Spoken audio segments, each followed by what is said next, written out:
Buenas noches, muchas gracias a los compañeros expositores y muchas gracias a las personas que en este momento están presentes y nos están escuchando sobre los diferentes temas que venimos a exponer. Yo voy a hablarles concretamente del procedimiento expedito para los delitos en flagrancia y el derecho fundamental a una justicia pronta y cumplida. Como ustedes saben, el procedimiento expedito para los delitos en flagrancia se generó más o menos para el año 2009, fecha en la cual hubo una reforma procesal penal importante y se incorporó como un procedimiento especial dentro del Código Procesal Penal que nos rige. Es importante tomar en consideración que muchas veces tenemos una falsa apreciación de lo que significa el procedimiento expedito de flagrancia. Muchas veces nos quedamos con una lectura muy simple del articulado de este procedimiento, que no lo dimensionamos a lo que ya ocurre realmente en la práctica. Igualmente tenemos la idea, por cuestiones de publicidad que se generaron en la época de la reforma, en el sentido de que flagrancia es una especie de máquina para condenar, ¿verdad? Que es todo rápido y para condenar. Lo que yo vengo a exponerles hoy es que el procedimiento expedito para los delitos en flagrancia debe ser visto con otra perspectiva. Debe ser visto más bien como una contribución importante al principio de justicia pronta y cumplida, que es un derecho fundamental. La Convención Americana de Derechos Humanos y también nuestra Constitución Política establecen este principio como una garantía para todo ciudadano. Todas las personas tenemos derecho a que se nos resuelvan los conflictos, nuestros perjuicios, que sean vistos por una administración de justicia que sea eficiente, que permita a las partes resolver los conflictos sociales de una manera adecuada. Si hacemos un pequeño recuento de cuándo inició el Código Procesal Penal que nos rige hoy, no solo se trató de un cambio de paradigma en el concepto de proceso penal, que, como ya se ha dicho, pues se planteó como un proceso marcadamente acusatorio, pero también parte de lo que se pretendía con el Código Procesal Penal, y nos enseñaban a todos por aquella época, es que el proceso iba a permitir muchas salidas alternas, ¿verdad? Que iba a haber más participación del imputado y la víctima, que iban a haber muchas salidas alternas, que el proceso iba a ser ágil, que iba a ser oportuno, y que entonces, a partir de que las partes iban a poder resolver sus conflictos, dándole un poco más de participación también a la víctima a nivel de conciliación, suspensión, reparación integral o procedimiento abreviado, dependiendo del caso, se consideran salidas distintas al debate oral y público. Eso iba a conllevar que el proceso penal iba a ser también más eficiente y que entonces solo un número menor de asuntos irremediablemente iban a ser llevados a la etapa de juicio.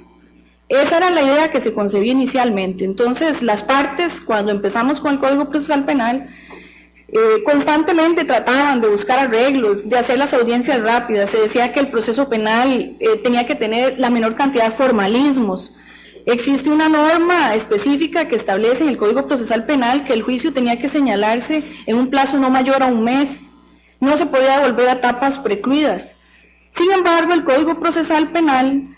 entró con algunas dificultades a regir. En primer lugar, porque muchos de los asuntos que quedaban pendientes en los juzgados de instrucción se dirigieron a las fiscalías, que empezaron de alguna manera colapsadas. Nadie había aplicado realmente el proceso, empezó a conocerse y resulta que entonces no era tan fácil poder buscar esas salidas alternativas. Muchas veces las partes esperan hasta el último momento, prácticamente a las puertas del juicio, para llegar a plantear algún tipo de arreglo. Y entonces se han hecho diferentes observaciones a la mora judicial, es decir, de alguna manera el proceso penal no ha venido a responder de manera efectiva a todas las necesidades que tiene el proceso penal actual, con muchas diversidades de delincuencia, con muchos operarios del derecho, con reformas que se han tenido que venir a hacer en materia de prescripción, porque los asuntos empezaban a prescribir, los tiempos en realidad no alcanzaban, Entonces se han hecho una serie de reformas en materia de interrupciones, causales de prescripción, ampliación de plazos de medidas cautelares, ampliaciones de plazos de prisiones preventivas, tener que ver aparte otro tipo de procedimientos, otro tipo de delincuencia. En realidad, el proceso penal, considero, y es mi perspectiva personal, no ha podido dar abasto con el sistema penal que tenemos, unido a una serie de reformas en materia ya de derecho de fondo, que han trasladado muchas conductas que antes eran solo contravenciones o que no estaban ni siquiera sujetas a ningún tipo de penalización, a que ahora son delitos, y restringiendo todo lo que fueron las salidas alternas. Si antes una suspensión del proceso a prueba podía ser negociada directamente por el Ministerio Público y nada más se escuchaba a la víctima, ahora es vinculante. Eso restringe más esa posibilidad, entre otras reformas que no podemos tratar todas en esta exposición. ¿Qué es lo importante también de todo esto? Bueno, que hay asuntos que son más simples de investigar, o hechos como los ocurridos en flagrancia, que formaban parte de todo ese acumulado de causas que entran en los procesos ordinarios, en los tribunales ordinarios, que tienen que pasar por una serie de fases, y a pesar de que hay prueba que de manera muy significativa señala eventualmente a alguien como autor responsable de un hecho, y donde la Fiscalía es poco lo que tiene que buscar para plantear su acusación, ingresaban en este acumulado de causas. ¿Qué es lo que pasa? Que cuando hay muchísimas causas y todos bajo un mismo proceso, entonces empezamos con los criterios de prioridad. Entonces hay que darle prioridad a los presos, prioridad a delincuencia organizada, prioridad a asuntos de la tercera edad, prioridad a delitos sexuales con personas menores de edad, y así podemos citar más prioridades. De modo tal que entonces muchos de los asuntos que vivenciaba mucho la ciudadanía, como que le afectaban porque la persona es aprendida, señalada o tal vez con rastros o evidencias del delito, y sin embargo ese proceso entraba ahí a durar probablemente igual o más que otros, que no, porque no tenía este criterio de prioridad. A partir de estos elementos es claro que si un asunto que es sencillo se empieza a tramitar con plazos excesivos, con formalidades que lo que vienen es a retrasar su tramitación, eso viene cada vez a generar una justicia más lenta para todas las personas que intervienen en dicho proceso. De ahí la importancia que creo debemos darle al procedimiento expedito para delitos en flagrancia. Este procedimiento viene a sacar de ese acumulado de una multiplicidad de causas aquellos asuntos donde la persona es sorprendida en flagrancia para darle una tramitación adecuada, razonable y proporcional al tipo de hecho que se viene investigando. Y es que a partir de los estudios que se han hecho tanto por el Poder Judicial como en los informes del Estado de la Nación, se ha venido evidenciando que esta reforma, que es la única, creo yo, en los últimos 17 años que viene más bien a disminuir plazos y a generar una justicia pronta y cumplida, ha evidenciado en estos 6 años de vigencia de la reforma que realmente ha sido eficaz, que sí ha servido. No es una propuesta que simplemente se hizo, se puso en práctica y que entonces al año resulta que ya no sirve, que está todo colapsado.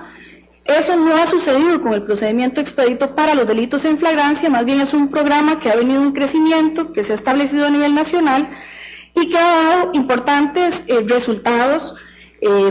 incluso desde el punto de vista meramente estadísticos. Así podemos tomar en consideración que el informe del Estado de la Nación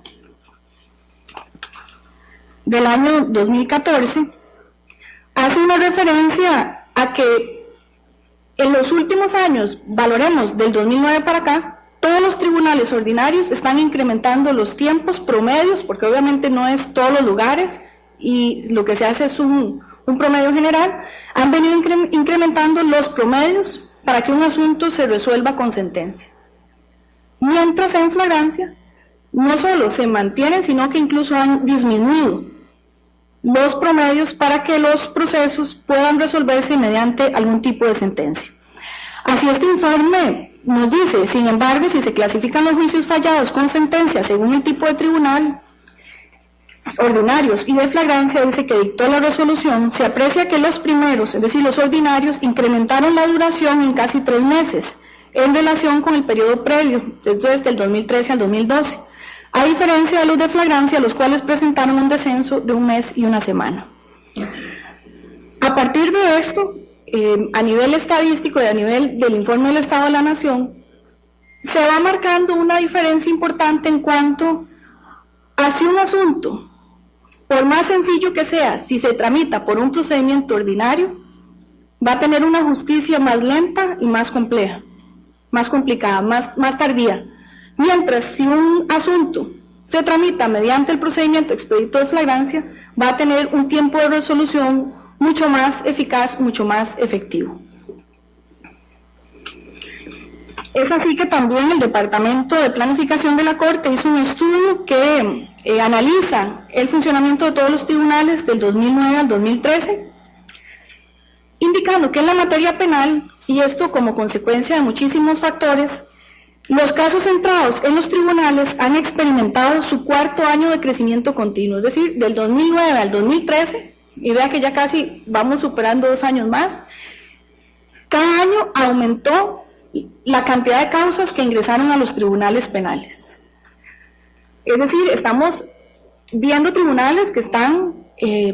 teniendo que recibir una mayor cantidad de procesos penales y no necesariamente tienen la capacidad para poder definir, según las características de cada proceso, cuál es el mejor tiempo de resolución para cada uno de ellos. Así entonces, se logra establecer dentro de ese informe que los casos tramitados mediante el procedimiento expedito de flagrancia para el año 2013 fueron un total de 6.525 a nivel nacional,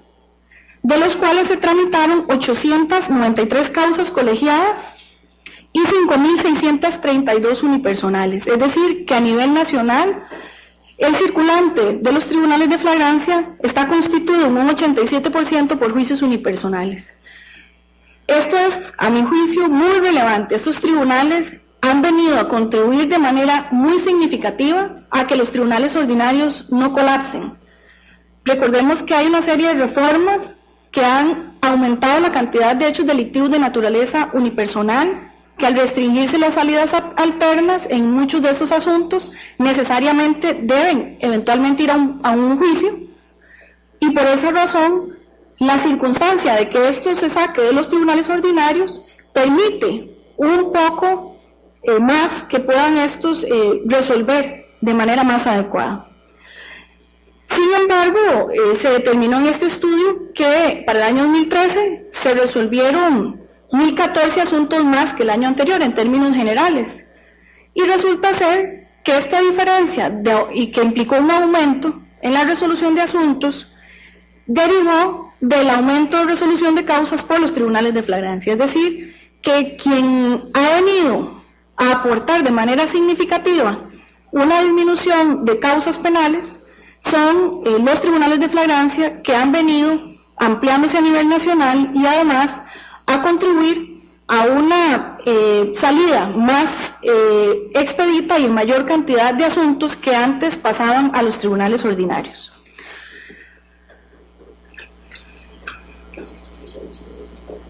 Así las cosas, es importante que se tome en consideración que el tiempo promedio que se ha establecido en los tribunales ordinarios para resolver un proceso es de 27 meses y 2 semanas, es decir, más de 2 años. Y aquí, sin importar si el asunto es muy sencillo, eventualmente va a tener que esperar ese tiempo o más si no se buscó una salida alterna. Por el contrario, el tiempo promedio de resolución de las causas mediante los tribunales de flagrancia es de 2 meses y 2 semanas, y estamos hablando casi que de los tiempos más extensos. A partir de lo anterior también hay una información en el sentido de que la eficacia de los tribunales de flagrancia tiene mucha relación con esta posibilidad de ser un proceso, un modelo de proceso eficiente para este tipo de asuntos, y es que la eficacia de los debates en materia de flagrancia es de un 95%. mientras en los tribunales ordinarios la eficacia para la realización de debates es de un 63%.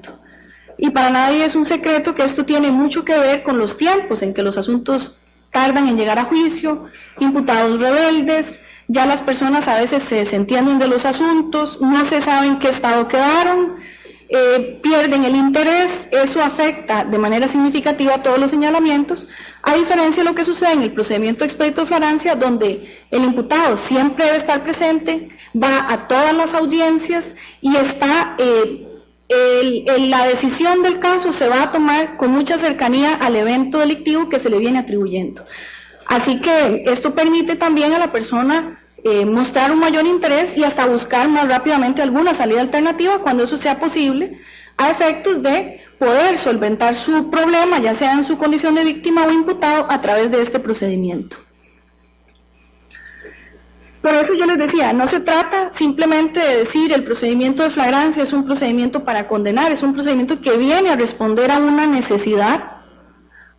a dar una respuesta oportuna, no está hecho solo para condenar, es cierto, se condena también y hay prueba que señala muy directamente a los imputados en estos casos por los requisitos. Sin embargo, gran cantidad de lo que se resuelve en los tribunales de flagrancia es por sobreseimientos definitivos por medidas alternas, porque estas también se hacen rápido, porque la víctima que quiere arreglar, arregla inmediatamente. En cuestión de horas o días ya tiene definido un acuerdo con la contraparte. Así las cosas, es un proceso que viene a garantizar ese acceso a la justicia. La víctima participa ampliamente, igual que en el procedimiento ordinario, y permite entonces a las partes una decisión, una resolución rápida. Voy a hacer una mención breve de las características que tiene el proceso de flagrancia y que considero son las que han permitido que este procedimiento cumpla con esta garantía de derecho a una justicia pronta y cumplida. La primera característica, bueno, podemos irlo viendo a partir del 422 y siguientes del Código Procesal Penal. La primera característica es que es un procedimiento que es aplicable a cierto tipo de hechos delictivos, y es aquellos que ocurren en flagrancia. Así las cosas, van a tener que acudir ustedes, cualquier operador del derecho y el juez, a determinar si el evento que se traslada a estos tribunales está dentro de los supuestos del numeral 236 del Código Procesal Penal. Este es el que nos dice qué es flagrancia, cuáles son los supuestos. Muchas veces tenemos la idea que es solo que la persona la encontraron aquí, ¿verdad? Robándose las cosas. O en una circunstancia muy evidente, ¿no? Hay varios supuestos. Puede ser cuando se persigue a una persona, cuando se le encuentran evidencias, no se trata simplemente de una sola circunstancia, debe analizarse paso a paso la descripción del artículo 236 del Código Procesal Penal. Podríamos pensar que cómo es posible, que tal vez no voy a tener tiempo y que yo necesito una pericia y que hace falta algún poco de investigación y cómo me van a llevar a flagrancia, que es en 15 días hábiles. Bueno, si ustedes leen los artículos de este procedimiento especial se darán cuenta que no todos los delitos o los hechos en flagrancia se tramitan mediante este procedimiento. Hay una excepción a esa tramitación y es cuando la investigación hace incompatible, a pesar de ser un hecho en flagrancia, la investigación hace incompatible que pueda tramitarse en el lapso que establece la ley. Así entonces, si la Fiscalía considera que a pesar de ser un evento en flagrancia, necesita investigar más, necesita hacer otras entrevistas o hacer un allanamiento, ese caso deberá remitirlo al procedimiento ordinario, o bien el juez que atiende la audiencia inicial del procedimiento de flagrancias también puede disponer la incompetencia por considerar que es incompatible. Claro está, se trata de asuntos que realmente evidencien que se trata de investigaciones que no tienen posibilidad de tramitarse realmente mediante este procedimiento. Esto lo digo porque a veces se cree que llegar a una audiencia de estas y decir un dictamen psiquiátrico porque entonces el señor está mal de la cabeza sin ningún fundamento, eso implica que ya el juez se lo tiene que conceder. El juez no necesariamente se lo va a conceder. Y si se los concede, también es importante que tomen en consideración en su práctica forense que en definitiva, también la Corte ha tomado algunas disposiciones para que se atiendan con prioridad estos asuntos. De ahí que muchas de las pericias que en algún momento se consideraron podrían generar que muchos de estos asuntos se pasaran a un trámite ordinario si llegan dentro de los plazos de tramitación de 15 días hábiles del procedimiento expedito para los delitos en flagrancia. Otra de las características es que la investigación debe ser expedita. Es una investigación rápida, la Fiscalía tiene todo a la mano, tiene a la policía, tiene al imputado, tiene al ofendido, tiene la evidencia, todo eso se traslada al Ministerio Público, que procede a valorar el caso y a determinar si lo va a presentar junto con toda la prueba al proceso ante el Tribunal de Flagrancia. Este procedimiento establece también un plazo de 24 horas para que la defensa prepare su estrategia. Este plazo a algunas personas les ha parecido muy corto, sin embargo, debo indicar que en muchos de los lugares, por el tipo de asuntos que se tramitan, es perfectamente razonable para el tipo de caso y el tipo de investigación que se tiene, pero además es importante que tengamos en cuenta que el plazo de 24 horas es un plazo mínimo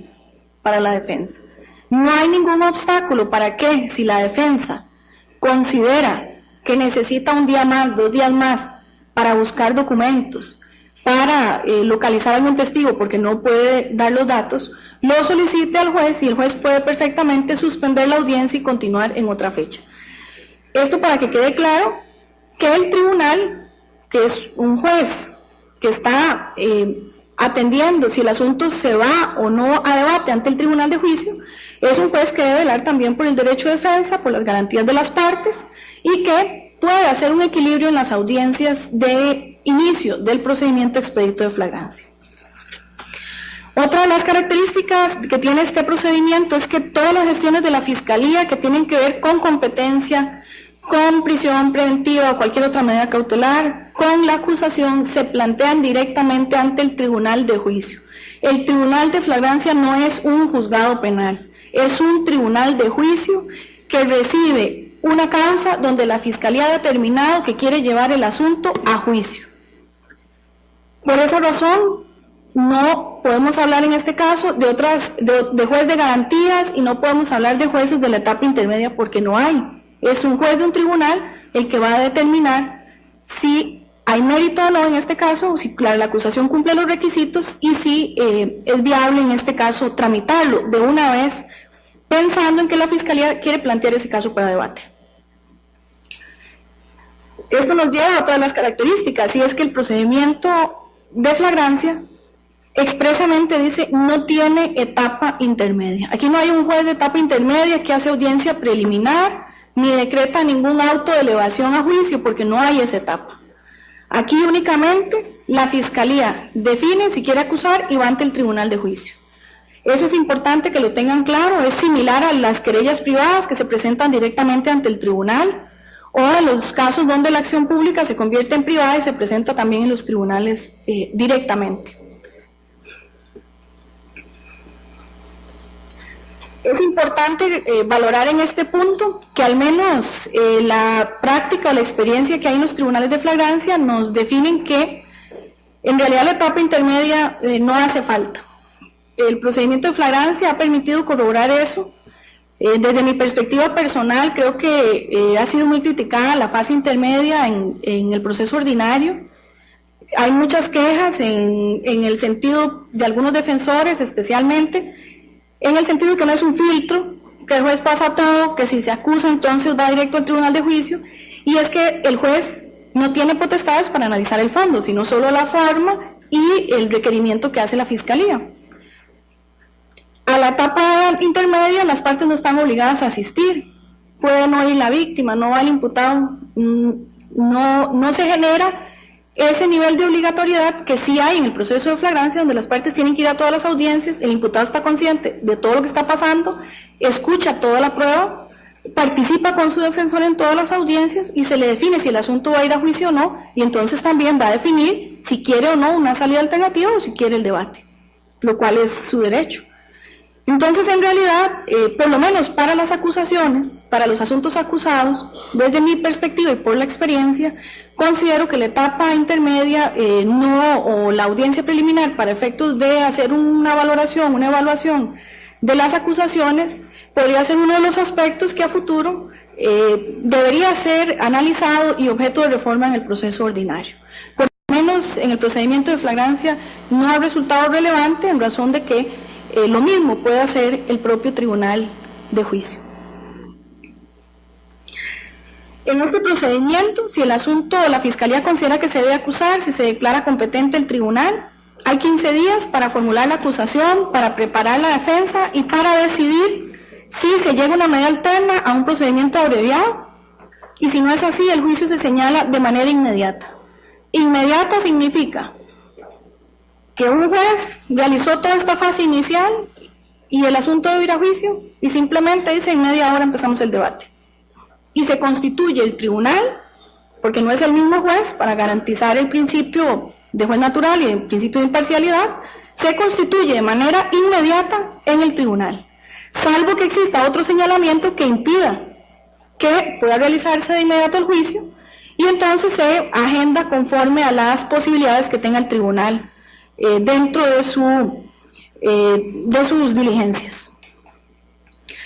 Como en este proceso no hay etapa intermedia ni juez de garantías, hay autorización expresa para que el tribunal admita medidas alternas. Aquí no dice que antes de apertura a juicio, que antes de la audiencia preliminar, que solo en esa audiencia. No, el tribunal tiene potestades, a pesar de ser un tribunal de juicio, para aplicar todas estas medidas alternas y el procedimiento abreviado. Por último, es importante indicar, porque este es un error muy común, ¿qué es lo que resuelve el tribunal de flagrancia? Fuera de la sentencia, es decir, todo lo que sucede antes de la sentencia de juicio, no tiene recurso de apelación normal, por decirlo de alguna manera. El recurso de apelación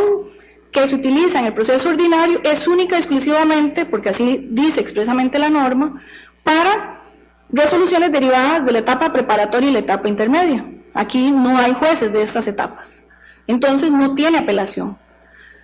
Así que la prisión preventiva o el rechazo de la misma o la imposición de otras medidas cautelares no tiene ese tipo de recurso. Solamente se pueden objetar mediante recurso de revocatoria en la misma audiencia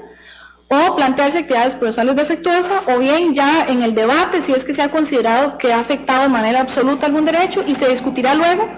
en apelación de sentencia si estuviera dentro de los supuestos posibles. A mucha gente no le gusta que esto no tenga apelación, sin embargo debemos tomar en consideración que no es nada diferente de lo que sucede en el proceso ordinario por lo siguiente. Los jueces del tribunal de juicio, aunque no es lo usual, pueden dictar por primera vez una prisión preventiva en la etapa de juicio. En el caso de rebeldes, alguna gestión que haga la Fiscalía porque se está amenazando un testigo, ese tribunal puede dictar una medida cautelar y tampoco tiene apelación. Entonces realmente esto está en consonancia con las etapas de juicio en las cuales se está presentando el proceso. Y además el derecho, la Convención Americana de Derechos Humanos establece que lo que se considera como un derecho fundamental del imputado es la apelación de la sentencia, no otros recursos de apelaciones. Ya es el legislador el que define si lo considera oportuno o no, qué tan idóneo es o no. Sin embargo, yo les puedo decir por la experiencia que prácticamente lo que dura un expediente en apelación, llevando el asunto al tribunal de juicio para que valore lo que dijo el juez y regrese, ya nosotros estamos en debate. Entonces, en realidad, sí hay posibilidades de que el asunto avance, y en todo caso, pues también queda la posibilidad de acudir a la Sala Constitucional si en algún momento se considera que hay alguna actividad legítima. Sin embargo, les digo que este proceso ha sido consultado por ese tema a nivel de la Sala Constitucional y ha dicho que no existe ninguna afectación al debido proceso ni ningún derecho fundamental. El límite de la medida cautelar de prisión preventiva es de 15 días hábiles. Se ha interpretado por jurisprudencia que se puede prorrogar una vez por un plazo igual, y son días hábiles según el tribunal que dicte los días laborables o no del tribunal que dicte la resolución. Así que ustedes, si van a una audiencia, tienen que saber cuál es el horario de trabajo de ese tribunal, porque trabajamos diferentes en San José, primer circuito, segundo circuito, al resto de las provincias, y en eso sí tienen que estar muy atentos porque podría variar los términos, y tienen que estar muy conscientes de que los días hábiles son eventualmente distintos en cada lugar. La víctima en este procedimiento puede interponer acción civil, querella, y en ese punto es importante que se preparen porque todo es oral. La formulación de la acusación por el fiscal es oral y si alguien va a interponer la acción civil tiene que hacerlo ahí, en la audiencia, en forma oral. No llegar y volver a ver así como, ¿de qué me están hablando? ¿En qué momento hago la acción civil? ¿En qué momento la querella? Todo es por audiencias, ahí no hay documentos que se presenten por escrito y que el juez se los lleve a ver cuándo los resuelve. No, se resuelven en la audiencia, ahí mismo si el juez necesita deliberar puede hacerlo, sin embargo es prácticamente a la mayor brevedad, a las partes se les comunica y con un juez que va a la cara en audiencias públicas todas y le va a resolver a las partes sus pretensiones en dichas audiencias. La sentencia, el juicio se tramita exactamente igual, no hay ninguna diferencia, la diferencia es en el dictado de la sentencia siempre es integral, oral, o sea, se hace en su totalidad, y el plazo es de solo 4 horas después de que se cierra el debate, y se puede extender hasta 24 horas en casos de excepción justificada. Y luego la sentencia tiene los mismos recursos que tiene cualquier otra sentencia en nuestro ordenamiento procesal. Espero haber dejado al menos una inquietud en ustedes para conocer un poco más sobre el procedimiento de flagrancia,